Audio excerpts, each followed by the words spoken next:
La psicología de tráfico y la seguridad, que es el tema que a mí me concierne, aparece en la década, primeros de la década de los 80, cuando es la propia DGT la que considera que debemos ser los profesionales de la psicología y los psicólogos sanitarios los que debemos evaluar las aptitudes psicológicas que se requieren para renovar o obtener un permiso de conducir.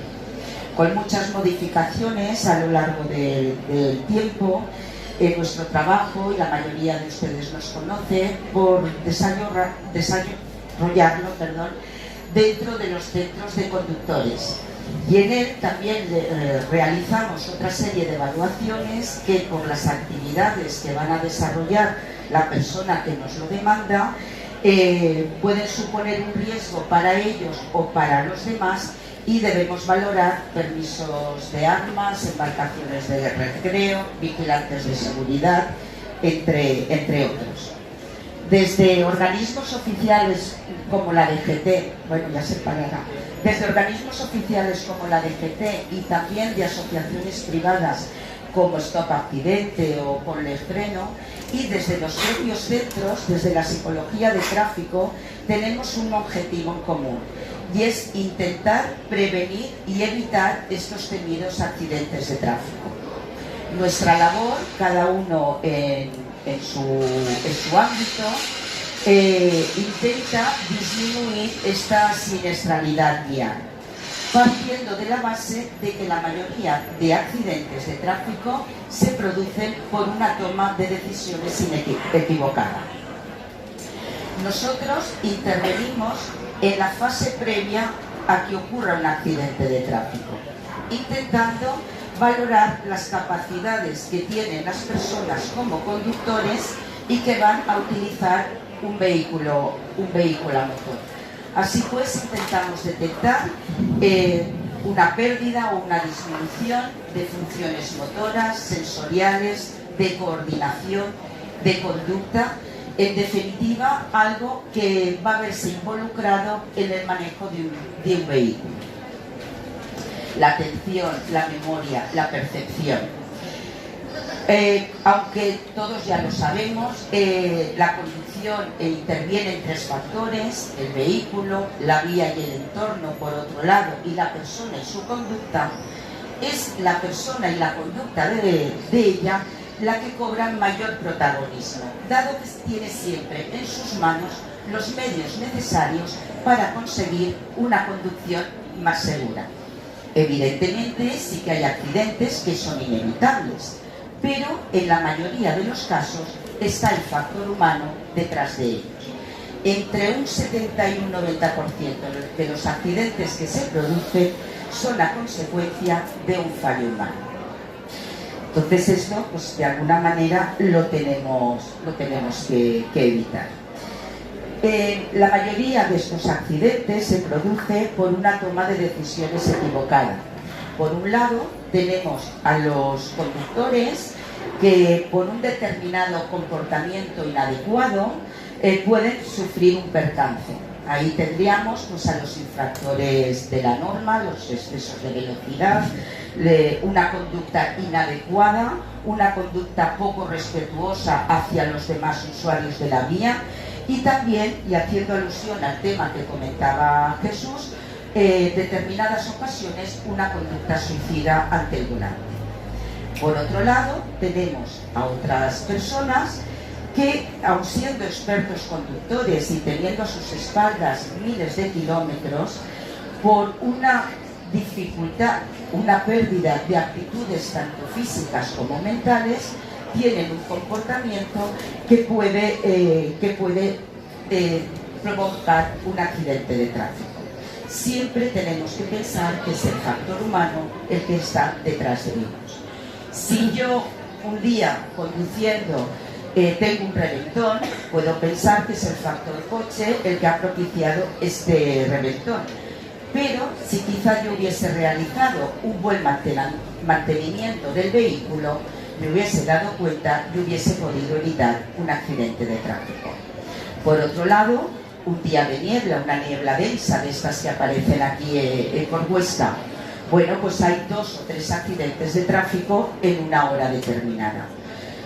por culpa de la niebla, evidentemente. Pero si la niebla fuese la culpable de este accidente, los 200 coches que han pasado por esta autovía durante ese mismo tiempo y no han hubieran tenido un accidente, y afortunadamente solo 2 o 3 han sufrido un percance. ¿Qué quiere decir esto?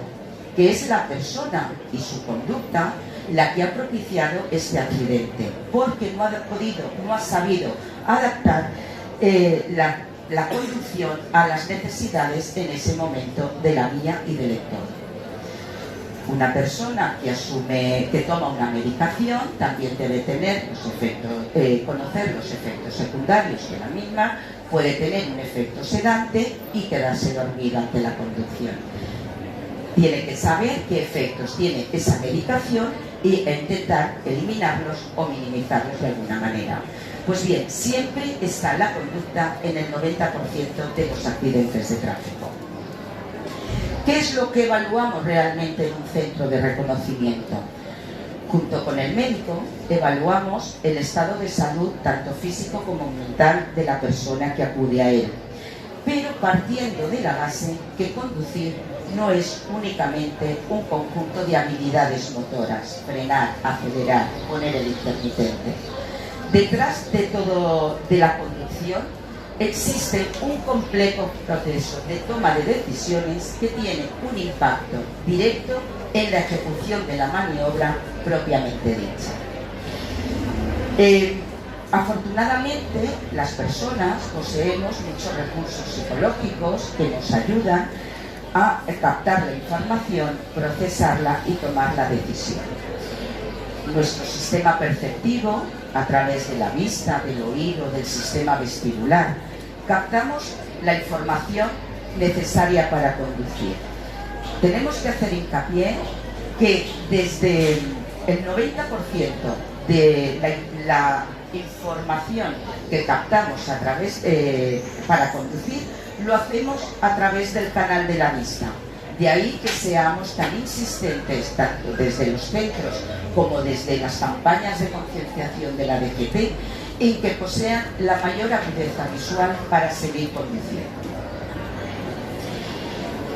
Una vez que hemos captado esta información, a través de los procesos mentales, nuestro sistema cognitivo, cómo interpreto la información, cómo la proceso, en función de mis experiencias, si sé conducir, si he conducido mucho, si he conducido poco, de mis motivaciones, de mi estado de salud. No llevo el coche un día que estoy triste o un día que parece que ha salido el sol y todo va bien. Todas estas tomas de decisiones se producen a nivel de nuestro cerebro. Y es por ello importante que nuestro cerebro a la hora de conducir esté en las mejores condiciones, lo más fresco, lo más lozano posible, ¿no? Y una vez que he tomado la decisión, ejecuto la respuesta motora propiamente dicha. Levanto el pie del acelerador y voy frenando poco a poco. Pues bien, son los errores en los procesos de asimilación y de percepción y el de decisión los que están detrás de la mayor parte de los accidentes de tráfico.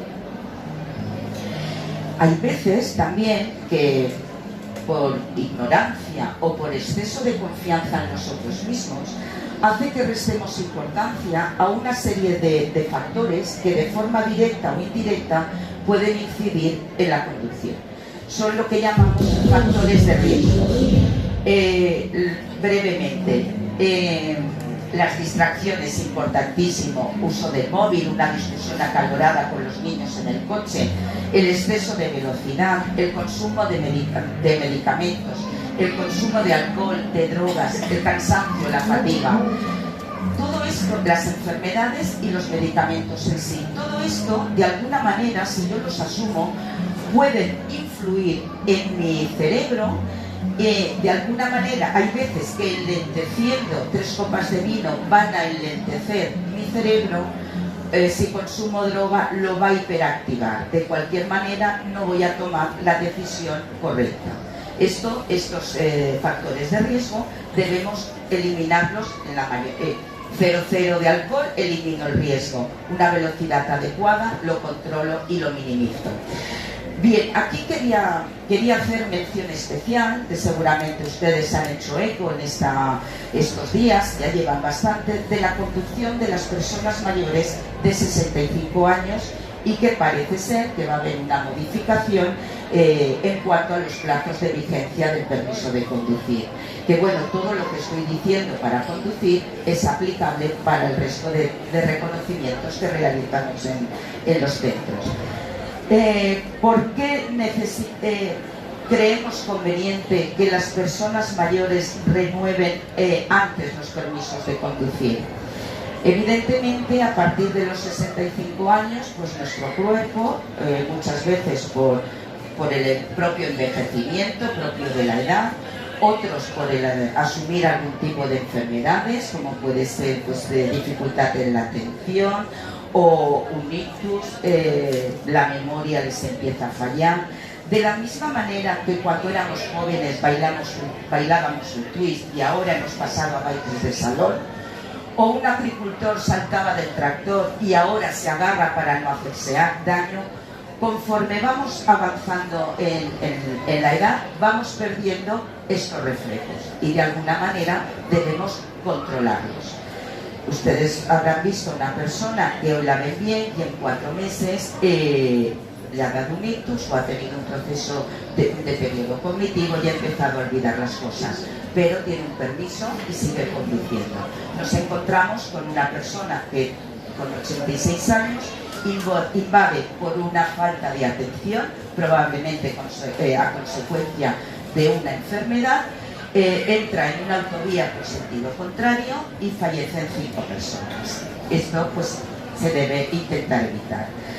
Pero, bueno, veo ahí algún guiño de no estar conforme. Cuando ustedes vienen a los centros de reconocimiento, no buscamos un Fernando Alonso, para nada. Lo que miramos, de alguna manera, es que ustedes sigan teniendo los requisitos mínimos necesarios según la legislación vigente para poder seguir conduciendo con cierta seguridad.